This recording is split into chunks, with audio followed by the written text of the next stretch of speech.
If you don't know what Easter is about, this is for you. If you absolutely love the Easter celebration, this is for you. So, Easter, I remember a time where I thought Easter was about Easter eggs and the Easter bunny. I thought Christmas was about presents and gifts. If you don't know what it is all about, this is for you. If you're not sure what the Easter bunny has to do with Easter eggs and you're confused and then you got Jesus, what the heck? You're going to love this one then. All right. Because I was like, that's what I was once upon a time. And the first Easter production at church I went to in 2000, and as an adult, anyway, not when I was a kid, I certainly didn't know what it was about, was in 2001. But where I realized, oh, hang on a minute, and I'll get to that in a minute.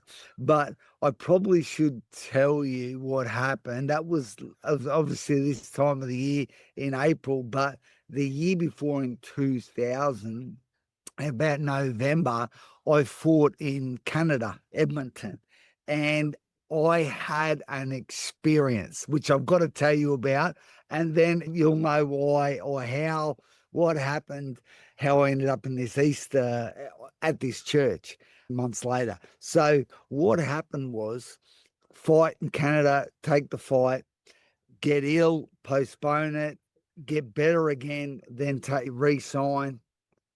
And of course, I go there to fight. And in short, and I've got other stuff on this on my podcast, etc. But I'm in the dressing rooms.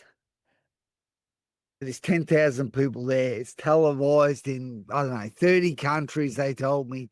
And it's like the biggest fight of my life. And I'm just what got me to postpone the fight, that illness, come back. And it come back when I was over there. It just got worse and worse a week leading into that fight. And it was like 25 below, going from a Gold Coast summer to an Edmonton winter was just torture. And so I'm in the dressing rooms, the fatigues come back, everyone's waiting outside. I can't even warm up, put my boots on. And then in that moment where I just slumped to the ground in this dark room away from the dressing rooms, I start crying. And then this feeling of peace and love come on me, which I can't explain. I couldn't explain for a while. And I says to God, why have you done this to me? Because growing up, I knew I'd been looked after. I knew I'd been saved from certain really bad situations. So I knew. And as that point, I realized, oh, what happened? This picture come in my mind of this old school picture of Christ in my nana's. When you walk in the door, it was this old school picture of Christ, and she always took me to church. And I started to think about, as I started, this feeling of peace would come on me. I started to think about all the time. And my first memories were of her holding my hand in church and feeling that peace and that love. And I was like, why am I even thinking this? But it felt good. And I remember almost thinking, God, are you Jesus? Jesus, are you? How the heck does this work? And I remember thinking to myself, God, your timing is way out. Like, I've got to fight here.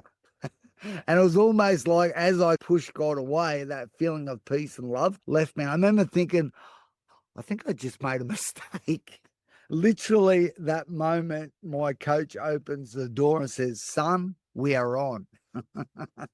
So I go out. I don't have a choice. I can't say I don't feel like it tonight. It's 10,000 people waiting for me.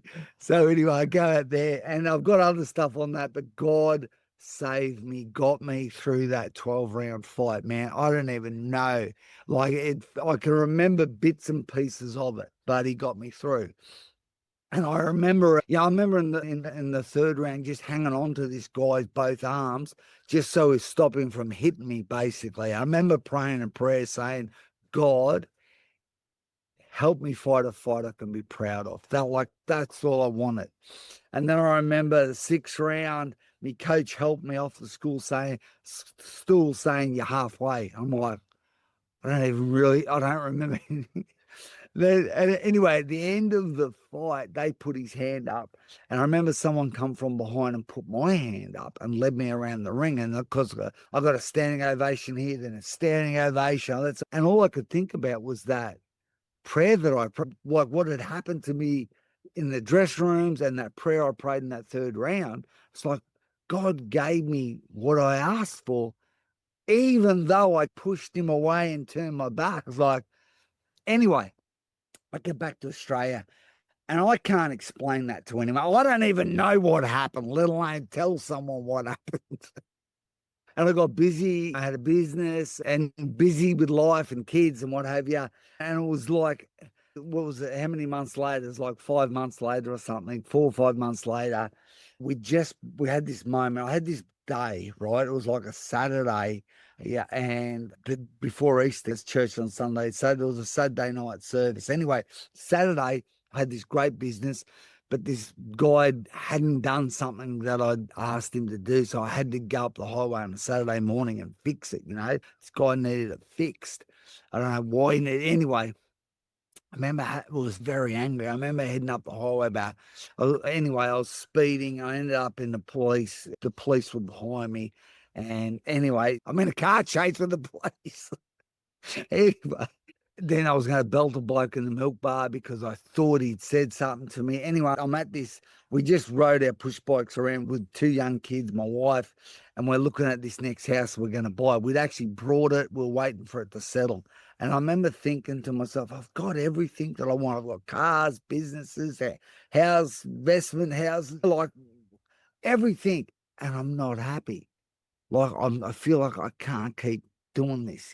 And then the thought comes into my head of like months previous with that Canada fight. I'm like, what the heck's going on? And then that piece comes on me. I thought, what's going on here? And my wife says to me, because at this point she had some really irritating Christian people hanging around. She goes, hey, you want to go to that Easter service? And I remember saying, let's go. And normally, I don't know, with 7 kids, but when I only had 2 kids, it feels like it's a big job to get kids ready, blah, blah, blah, always take an hour to go anywhere. It was like we rode back home. It was like within 5-10 minutes, we had the kids ready. We go to this church, we find out where it is. And I literally get there as it's about to start. I walk in the foyer of this church and this feeling of peace and love come over me. I burst into tears. I'm like, oh my goodness. I'm so embarrassed. I'm hoping I don't see anyone I know. I get down, I get a seat. We're in the dark, thank goodness. And then this service starts. And it's like, I realized I didn't even know what Easter was about. I realized I didn't know anything about anything. And it was like, I don't even remember, honestly, with the service, but it was like God showed me when I was a kid and my nana was looking after me. God showed me then the next moment where there's a whole lot of stuff going on in our home and yelling and screaming and what have you. And I remember going to bed, but I remember waking up, and I was probably about 7 years of age, 8 years. I remember waking up in the morning and walking out the back door, sun was shining. And I remember I felt that presence of God. And I felt like God said, you're my son, you're my white-haired boy. I love you. Of course, I can't communicate that. But it was like, and then God showed, it was like I'm watching this production, but I'm watching a movie of my life in my mind. All the times God had saved me, like other times when I was a young teenager where he looked after me, got me out. Another time as a teenager, I was going to glass a guy in the nightclub, and then he just walked away, and I'm like, oh, I think I've just been saved. Like when I traveled overseas and I was chased by four homosexual fellas one night, yeah, and ran off this cliff. I remember how I never broke my back, I don't know. I remember there were so many times I'm in Amsterdam and I come to, and it was like I've lost 3 weeks of my life. I don't know. I remember missing a plane. I was in the wrong country. There's so many times in my life. I remember he showed me that moment where there's all these times where I knew that God was real. I knew yeah, I was looked after. I knew there was a higher something that was looking after me. And every now and again, when these things had happened, it was like I'd get this picture of that old school Jesus in my nana's house, and I'd remember words that my grandmother Ursula said to me, and like just I was just looked after. And all this is happening while I'm listening to this church service. It was like I was watching a movie in my mind.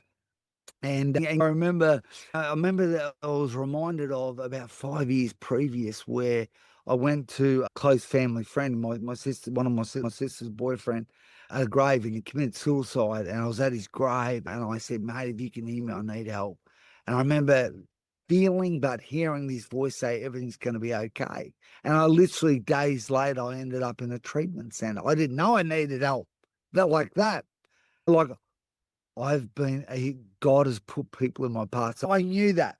I'm listening to this Easter production, and at the end of it, past Eric, which I come to know, and he was talking about if you want to invite Christ into your life, lift your hand up, indicate. And I remember thinking, I actually don't even know if I'm game to try and do it my way another day. I'm a danger to myself.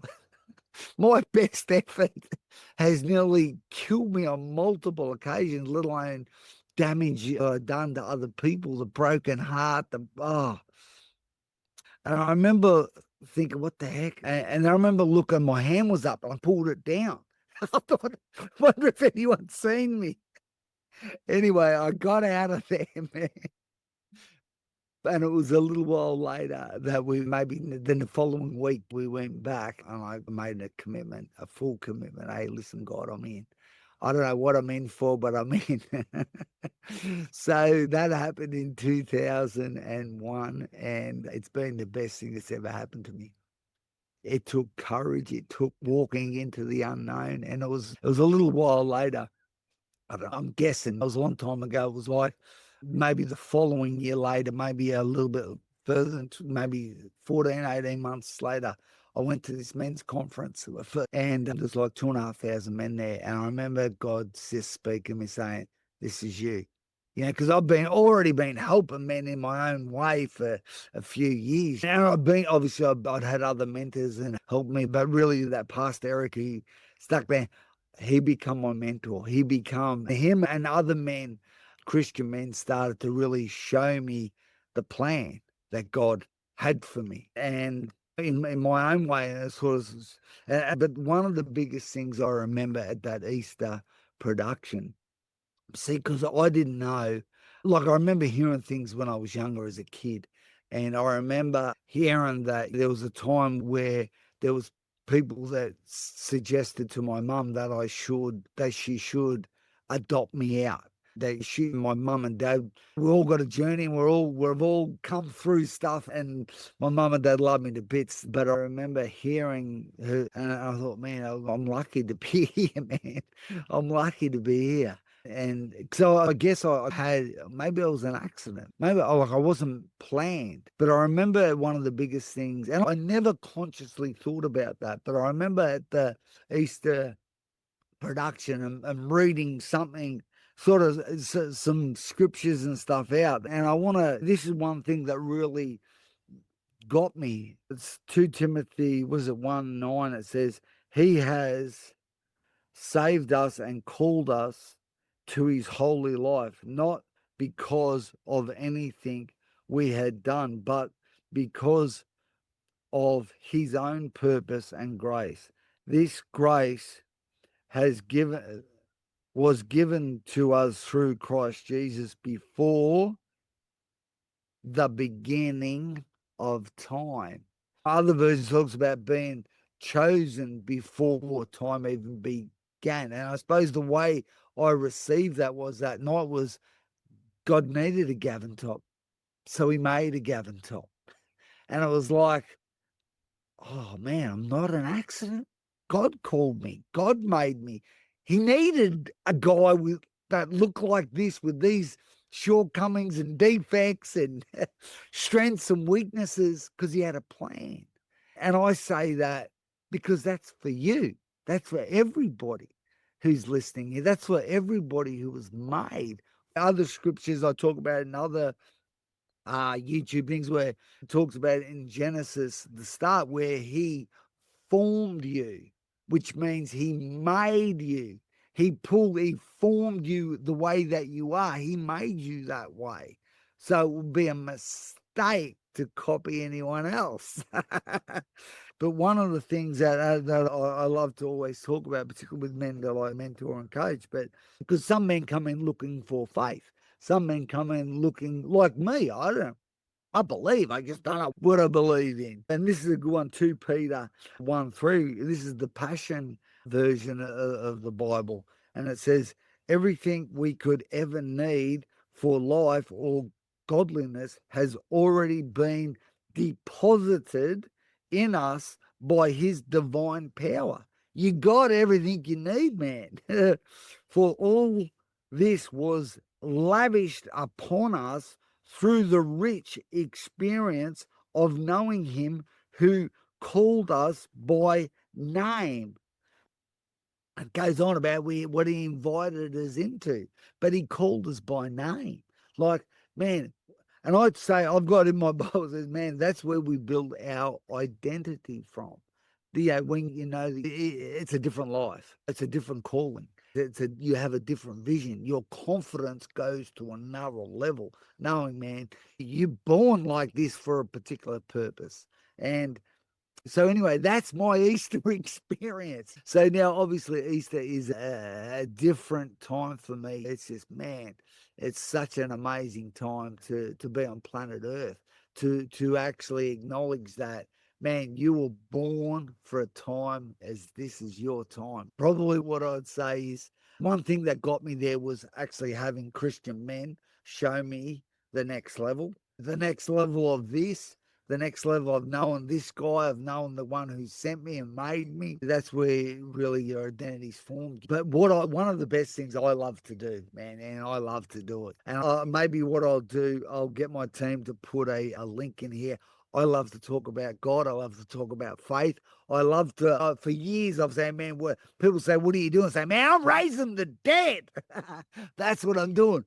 But most of the time, I believe what I'm doing, I'm raising dreams that died inside men. I'm raising the dead that was in us that needs to come alive. So I'm going to get my team to put a link in there. I would love to talk to you. If you're confused about God, please book a call. If you love Christ and you're on mission, please book a call. If you love God and you don't know what your next season looks like, I'd love to talk to you, man. Hey, listen, I'm going to go. I love my family. I'm going to go and get ready for this amazing weekend. All right, ciao. Over now.